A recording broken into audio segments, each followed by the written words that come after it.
Sheila Saukia memboyong keluarganya untuk berlibur ke Singapura. Sayangnya peristiwa kurang menyenangkan harus dialami wanita bernama asli Rahma Ina Putria itu saat berlibur ke negeri singa tersebut.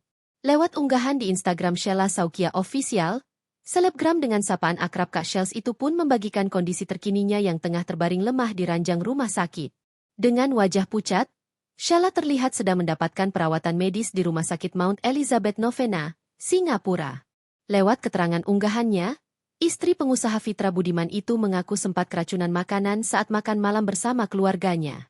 Dari seluruh anggota keluarga yang ikut menikmati hidangan saat itu, hanya Sheila Saukia yang mengalami keracunan makanan.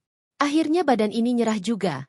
Kadarullah pas bawa anak-anak makan bisa-bisanya aku sendiri keracunan makanan, kata Sheila Saukia dikutip Jumat, 2 Januari 2026.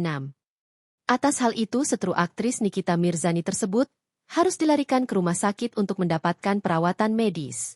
Kini Sheila Saukia pun meminta doa agar dirinya dapat segera pulih kembali.